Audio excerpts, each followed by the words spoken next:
Bienvenido a Ciudadanía de Cristal, tu canal YouTube que tiene como cometido generar empatía social a través de la reflexión y el análisis crítico de la realidad y, si se puede y si no es mucho pedir, crear un mundo un poquito más sensato y mejor. Si te gusta el canal, por favor suscríbete, si te gusta mucho dale like y si te gusta re mucho dale re like. El día de hoy el tema es la corrupción política en México de Enrique Peña Nieto a Emilio Lozoya. Sin duda alguna, uno de los temas más controvertidos que puede haber en México es la irrupción de la corrupción dentro del Estado. Después de los estados postrevolucionarios y la creación del Partido Revolucionario Institucional en 1929, donde se llamaba Partido Nacional Revolucionario, me parece que las estelas de corrupción vía el aparato público se han sucedido de manera incontrolable y diferentes gobiernos, no solo el del Revolucionario Institucional, ha sido aquejado por las estelas de la corrupción. ¿A qué se debe esto? ¿Qué hay detrás de todo esto? ¿Cómo lo podríamos explicar por pedagogía política? Sin duda alguna, dentro de las anomias del Estado, la corrupción tiene que ver con un factor sumamente vital. Estamos hablando de la discrecionalidad en la toma de decisiones y la no coparticipación de la ciudadanía en esa toma de decisiones. ¿Qué quiere decir esto? Si un funcionario tiene en sus manos el poder de la toma de decisión, evidentemente puede intentar corromper a un agente del orden privado y también del orden público, es decir, la corrupción se puede mover a nivel horizontal como a nivel vertical. Esta es una condición importante, es decir, hay contubernios entre agentes públicos y hay contubernios entre agentes públicos y privados. Y en este sentido, me parece que el error histórico que ha cometido la sociedad civil es no empujar, no tratar de conquistar el espacio necesario para ser copartícipe dentro del Estado mexicano de la toma de decisiones. Pese a que existe un artículo, el artículo 26 de la Constitución de los Estados Unidos Mexicanos, que habla que la planeación del Estado será democrática. Eso hace inferir, eso hace suponer que necesariamente la coparticipación ciudadana tiene que estar ahí. En los últimos años tienes que haber escuchado la figura de las políticas públicas. Bueno, las políticas públicas son realmente la respuesta al gran fracaso social y del Estado, en donde la sociedad civil no pudo tomar el poder dentro de las políticas del Estado, es decir, no era copartícipe, no intervenía y por lo tanto el Estado era el que tomaba necesariamente las decisiones. Se supone que una política pública se ejerce a través de la coparticipación entre la sociedad civil y la sociedad política, y eso genera una función programática que permite solucionar una necesidad perentoria. Una vez que soluciona esa necesidad, deja de estar presente y da paso a otro tipo de discusiones o a otro tipo de planes y programas. Y en este sentido, me parece que México se encuentra quejado por no poder controlar a la clase política, es decir, cómo controlo a la clase política para que ejerza esta retórica en la que ha caído la soberanía del pueblo. Es decir, se supone que el gran mandatario es el pueblo y por lo tanto debe ejercer su voluntad, pero en el caso de México no ha sido así y ha sido difícil y tenemos aquejadamente y sentidamente un descrédito de la clase política porque la ciudadanía se da cuenta que la clase política es juez y parte, se autogobierna pero no gobierna para su ciudadanía. Esto es muy importante, esto lo tienes que tomar en cuenta.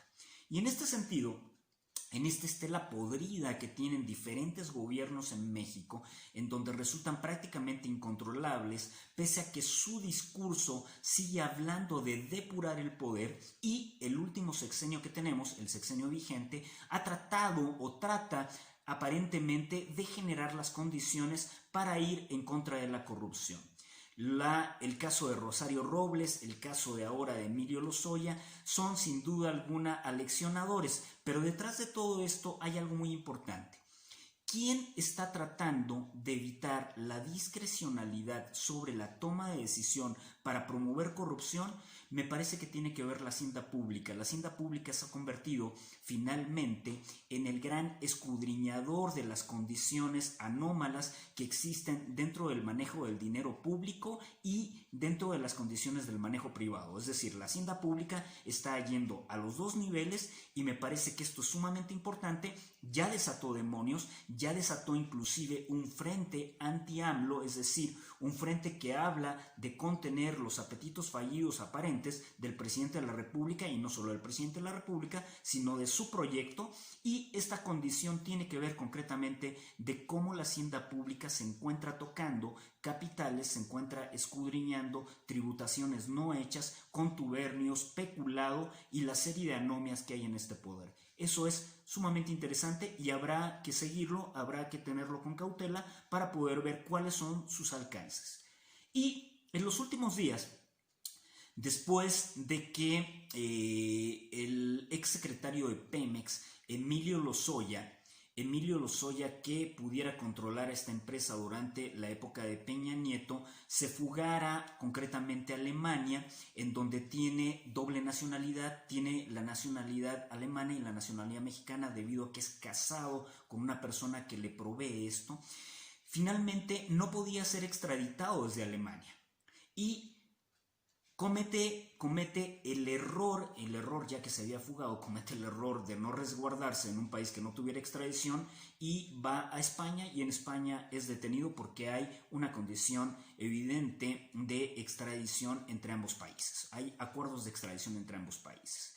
¿A qué se debe todo esto? Bueno, a que Emilio Lozoya tuvo un contubernio con una empresa inmobiliaria brasileña conocida de todos, Odebrecht, la cual en América Latina se dedicó a corromper gobiernos para poder generar condiciones de ventas inmobiliarias y contratos inmobiliarios. Es una empresa multimillonaria, es una empresa que inclusive lava dinero a través de paraísos fiscales. Bueno, en este sentido hizo que necesariamente Pemex adquiriera ciertos contratos con ella, inclusive el de la refinería que está y que no se realizó, concretamente la refinería de Tula Hidalgo, en el área de Hidalgo, que no se llegó a realizar, y por lo tanto Emilio Lozoya habría necesariamente recibido cerca de 10 millones de dólares.